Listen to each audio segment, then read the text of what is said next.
দলের মহাসচিব মির্জা ফখরুল ইসলাম আলমগীর আজ বলেছেন, এই নির্বাচনে নির্ধারিত হবে দেশ উদার গণতন্ত্রের পথে যাবে নাকি উগ্রপন্থীদের হাতে যাবে।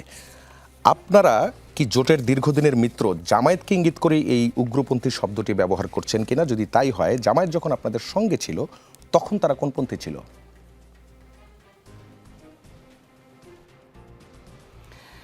ধন্যবাদ আপনাকে, যমুনা টিভির সকল দর্শক এবং কলা কুশলীকে ধন্যবাদ জানাচ্ছি এবং কৃতজ্ঞতা আমাকে আজকের এই অনুষ্ঠানে আমন্ত্রণ জানার জন্য। একই সাথে আমার যে সহ আলোচকরা আছেন তাদের প্রতিও কৃতজ্ঞতা অনুষ্ঠানে উপস্থিত হবার জন্য। আপনি যে প্রশ্নটি ছুঁড়ে দিয়েছেন, কাউকে ইঙ্গিত করবার বা কারো বিষয়ে ইঙ্গিত নেবার প্রয়োজনীয়তা আছে কিনা সেটা বিবেচনা করবে যারা সেটি শুনেছে এবং যারা সেটি নিয়ে বিশ্লেষণ করছে। মূলত আমাদেরকে একটা বিষয় ভাবতে হবে যে পরবর্তীতে যে নির্বাচনটা আছে সেই নির্বাচনটাতে আমরা আসলে কি আশা করছি। আমরা প্রথমেই আশা করছি যে একটা সুষ্ঠু, অবাধ এবং নিরপেক্ষ নির্বাচন হবে। জনগণ তাদের ভোটের অধিকার প্রয়োগ করবে এবং জনগণের ইচ্ছেতে একটি গণতান্ত্রিক সরকার প্রতিষ্ঠিত হবে এবং সেই সরকারটা কেমন হওয়া উচিত সে বিষয়ে একটা আলোচনা এসেছে, সে বিষয়ে একটা বক্তব্য এসেছে। এখন জনগণই ঠিক করবে যে তারা কোন ধরনের সরকার বেছে নেবে। আমরা কারো প্রতি ইঙ্গিত দেয়া কিংবা কাউকে আঘাত করা, কাউকে কটাক্ষ করা, সেটাকে এভাবে বিবেচনা না করে আমার কাছে মনে হচ্ছে যে একটা আলোচনা হিসেবে নিয়ে, একটা বিষয়বস্তু হিসেবে নিয়ে সেটা জনগণের মাঠেই ছেড়ে দেওয়া উচিত। সেটা আপনি কিভাবে করবেন? আমরা তো এর মধ্যে সুস্পষ্ট কিছু তথ্যও পাচ্ছি। এখানে উগ্রপন্থাটা কার উগ্রপন্থাটাকে এই নির্বাচনে আছে? সবাই পাচ্ছি, সেগুলো বিবেচনার একটা বিষয় এবং জনগণ যখন ভোটাধিকার প্রয়োগ করবে তখন সেই তথ্যগুলো তাদের মাথায় থাকবে। কোন দল তাদের কি ধরনের আচরণ করছে, কোন দল জনগণকে কি ধরনের আশা দেখাচ্ছে, সেই আশাগুলো কিভাবে বাস্তবায়ন করা যাবে, প্রতিশ্রুতি বাস্তবায়ন করা যাবে, দলগুলো বলছে। জনগণের বিশ্বাসের জায়গাটা জনগণ ঠিক করে নেবে এবং তারা কাদেরকে আনলে পরে সঠিকভাবে তারা একটা রাষ্ট্র পাবে, একটা মানবিক মর্যাদার একটা রাষ্ট্র পাবে, জনগণের চাহিদা পূরণ হবে, অধিকার বাস্তবায়িত হবে, সেটা জনগণ এবং ভোটার ঠিক করে নেবে। জি, ফিরবো আপনার কাছে, যেতে চাই সালাউদ্দিন আইয়ুবীর কাছে। আপনি শুনছিলেন ব্যারিস্টার আবু সায়েমের কথা।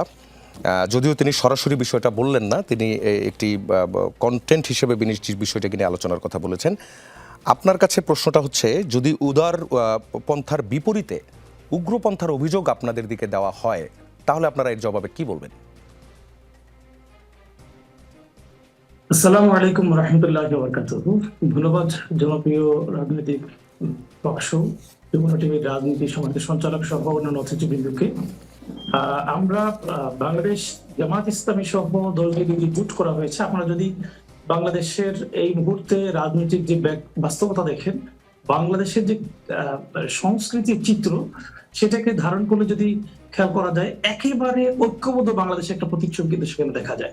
আপনি যদি দেখেন, বাংলাদেশ মুসলিম প্রধান দেশ বলা যায় এবং সেই মুসলিম প্রধান দেশের কালচারাল ইস্যুগুলো যদি দেখেন, 24-এর গণঅভ্যুত্থান দেখেন, সেখানে যারা মূল নেতৃত্ব দিয়েছেন সামনের সারি থেকে, আমরা সেই ছাত্র সমাজের নেতৃত্বে যে দল হয়েছে এনসিপি সহ যে দলগুলো ইসলামকে লালন করে, এই মুসলমানদের চিন্তাকে ধারণ করে, নতুনদের চেতনাকে ধারণ করে ঐক্যবদ্ধ একটা বাংলাদেশের প্রতিচ্ছবি বর্তমান জুটে উঠেছে।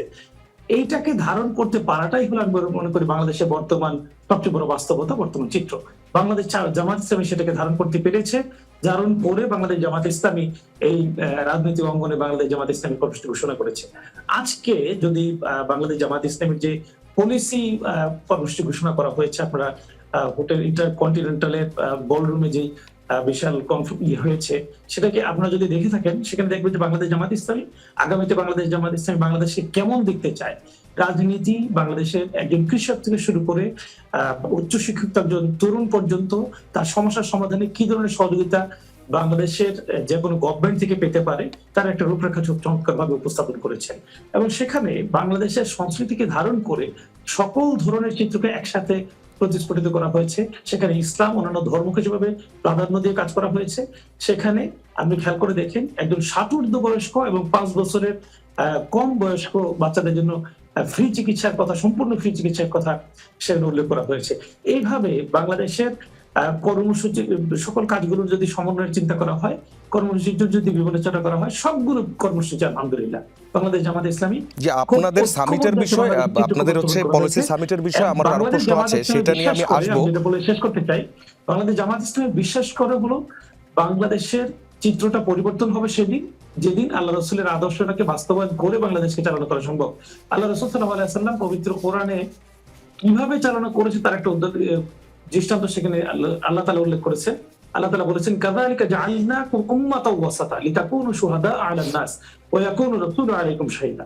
উম্মাতাও ওয়াসাতা, মধ্যমপন্থী জাতিগুলো আল্লাহ রাসূল সাল্লাল্লাহু আলাইহি ওয়াসাল্লাম ছিলেন। সেই মধ্যম পন্থাকে ধারণ করেই বাংলাদেশ জামাত ইসলামী কাজ করে, এবং সেই পন্থাটাই হলো বাংলাদেশের এই মুহূর্তের বাস্তবতা, প্রয়োজনীয়তা। আগামী এটা কি এই নির্বাচনের আগে আপনারা মধ্যম পন্থার দিকে যাচ্ছেন, দাবি করছেন? জি জি, এই নির্বাচনের আগে এই যে আপনারা হঠাৎ করে এখন মধ্যম পন্থা বলছেন, আমি বুঝতে পারলাম না এই মধ্যম পন্থাটা কি করে হলো?